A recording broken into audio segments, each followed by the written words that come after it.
जय हिंद। आज हम आपको बताने वाले हैं कक्षा 12 के जो सिलेबस में है क्वेश्चन नंबर 6, जिसका नाम है, आप अच्छी तरह जानते हैं, कथा भारती से रिलेटेड एक क्वेश्चन बनता है जिसमें 3 कहानियां आप जानते हैं अच्छी तरह। एक पंचलाइट, बहादुर, ये 2 कहानियां ऐसी हैं, ठीक है, कि बहुत इंपॉर्टेंट है, पेपर में फंसना ही फंसना है। और हम आपके लिए आज जो फंसने वाला पेपर है यही समझ लीजिए, पेपर वायरल क्वेश्चन ऐसे समझ लीजिए। ये पंचलाइट कहानी का आपसे कैसे पूछे जाएगा, कहेगा पंचलाइट अथवा बहादुर पाठ के सारांश को का पूरा जो है आप उद्देश्य सहित लिखिए, या तो ऐसे पूछ सकता है, या तो केवल कहेगा पंचलाइट अथवा बहादुर या पंचलाइट अथवा ध्रुव यात्रा। मतलब तीन टॉपिक्स हैं आपके कथा भारती में, 3 लेसन है, ऐसे समझ लीजिए। पर ये समझ लीजिए तीनों क्वेश्चंस का एक ये क्रीम क्वेश्चन है।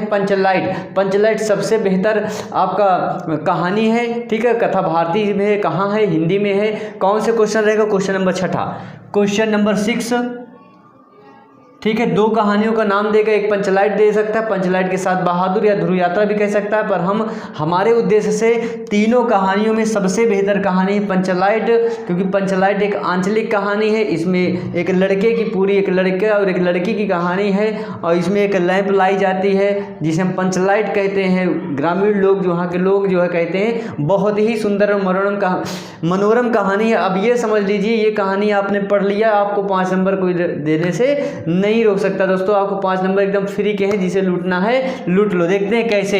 पंचलाइट कहानी का सारांश। पंचलाइट रेणुजू की आंचलिक कहानी है, मतलब फणीश्वर नाथ रेणु जी की कहानी है। कहानी में बिहार के पिछड़े गांव के परिवेश का सुंदर चित्रण प्रस्तुत किया गया है कि बिहार का कोई छोटा सा गांव है, ठीक है, वहाँ के कितने लोग सीधे साधे हैं, कितने पिछड़े हुए हैं, ठीक है। पिछड़ा वो जो गांव था, बिहार पिछड़ा हुआ नहीं है, अब तो बहुत बिहार आगे जा चुका है। पटना बिहार कौन भूल सकता है, वहाँ के सम्मानीय एक सर जिन्हें खान सर कहा जाता है। तो ऐसे बहुत से लोग हैं जो शिक्षा के क्षेत्र में बहुत आगे आ चुके हैं। तो देखते हैं, आगे पढ़ते हैं। महतो टोली में अशिक्षित लोग हैं, उन्होंने रामनवमी के मेले से पेट्रोमैक्स खरीदा, जिसे वे पंचलाइट कहते हैं। पंचलाइट को ये सीधे साधे लोग सम्मान की चीज़ समझते हैं।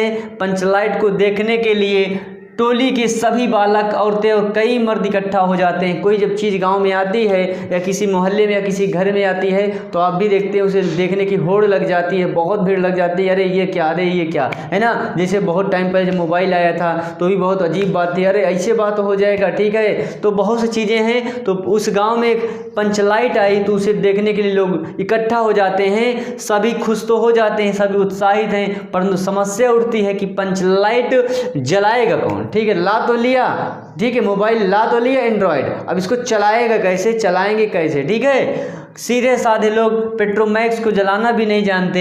इस टोली में गोधन नाम का एक युवक है, वह गांव की मुनरी नामक एक युवती से प्रेम करता है, ठीक है। यही मेन टॉपिक है। देखिए, आपको कहानी लिखना है, पर जो मेन लोगों के नाम होते हैं, मुख्य नाम होते हैं, उनको याद करना है। इसमें गोधन नाम का लड़का है, एक मुनरी नामक लड़की से प्रेम करता है, और प्रेम करेगा तो फिर दोस्तों समझ रहे हैं प्रेम करने में क्या होता है।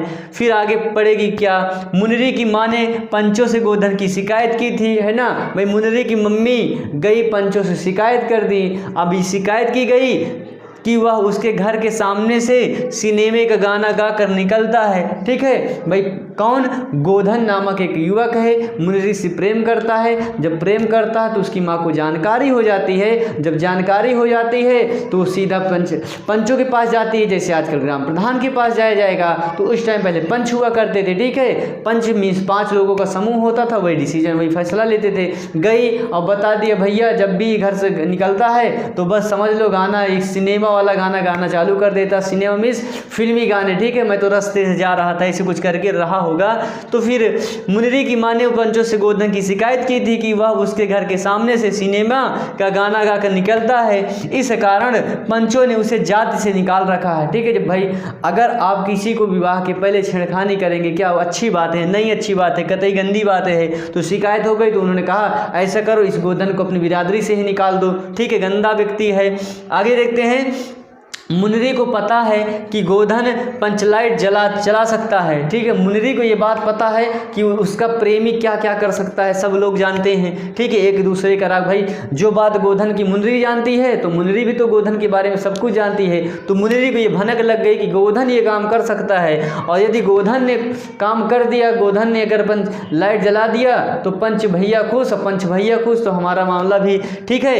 वह चतुराई से यह बात पंचों तक पहुँचा देती है। पंच गोधन को पुनः जाति में क्या कर लेते हैं, शामिल कर लेते हैं, क्योंकि पंचलाइट उसको जलाना आता था। जैसे ही पंचलाइट को गोधन ने जला दिया, भाई पंच खुश हो गए, और जब खुश हो गए तो कहा चलिए भाई आप हमारी जाति में शामिल हैं, आप खुश। वह पंचलाइट को जला देता है। मुनरी की माँ, ठीक है, मुनरी की माँ गुलरी, वह नाम भी देखिए मुनरी गुलरी, वैसे भी अपना नाम समझ में आ रहा है ना, नाम पिता या माता से रिलेटेड ही रखवाते हैं आजकल के लोग। मुनरी की माँ गुलरी काकी प्रसन्न होकर गोधन को शाम के भोजन का निमंत्रण देती है। पंच भी अति उत्साही होकर गोधन को कह देते हैं, तुम्हारा 7 खून माफ, बताइए 7 खून माफ, खूब खाओ सलीमा का गाना गाओ।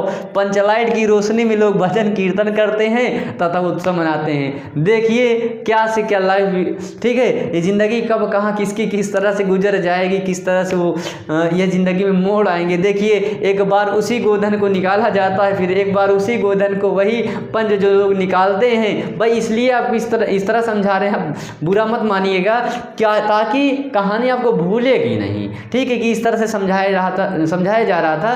तो क्योंकि पंचलाइट तभी कहते बहुत बेसिक कहानी, बहुत अच्छी कहानी है, एक आंचलिक कहानी है। यदि आप पढ़ना चाहेंगे तो आप सीधा सीधा जान सकते हैं कि इसमें गोधन लड़का था, एक युवती से प्रेम करता था, एक पंचलाइट जलाने के लिए उसको क्या बुलाया गया, भाई पंचों ने बुलाया। उसने ये बात कौन जानती थी, मुनरी जानती थी कि भैया वो जला सकता है गोधन। गोधन आया और जैसे ही उस पंचलाइट को जला दिया, प्रकाश ही प्रकाश हो गया।